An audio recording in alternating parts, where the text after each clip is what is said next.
अगर आप अभी डीजे श्रवण ऑफिशियल चैनल को सब्सक्राइब करते हैं तो और साथ में बेल आइकन को जरूर दबा दें।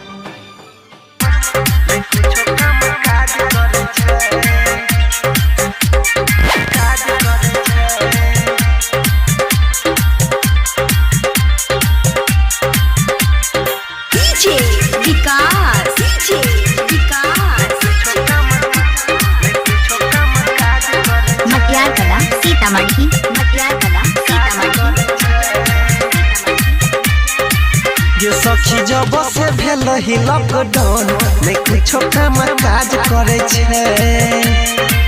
ये सखी जब से भेल ही लॉकडाउन में कुछ काम काज करे छे। कि हम तक कट के आबै छी रोज घाट, कि हम तक कट के आबै छी रोज घाट, कि मुर्सा खाली ताश खेलै छे। ये सखी जब से भेल ही लॉकडाउन में कुछ काम काज करे छे। ये सखी जब से भेल ही लॉकडाउन में कुछ काम काज करे छे।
ही लॉकडाउन में कुछ काम काज करे छे।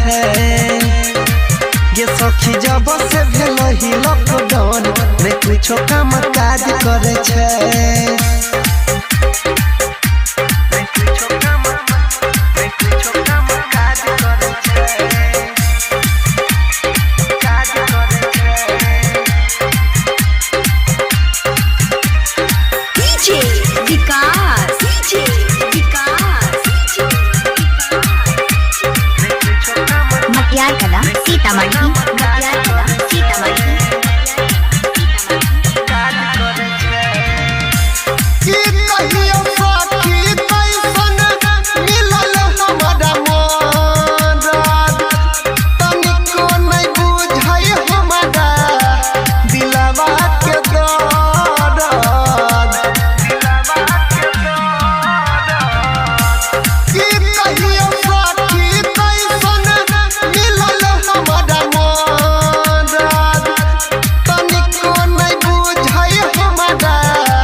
ही लॉकडाउन में कुछ काम काज करे छे। ये सखी जब से भेल ही लॉकडाउन में कुछ काम काज करे छे।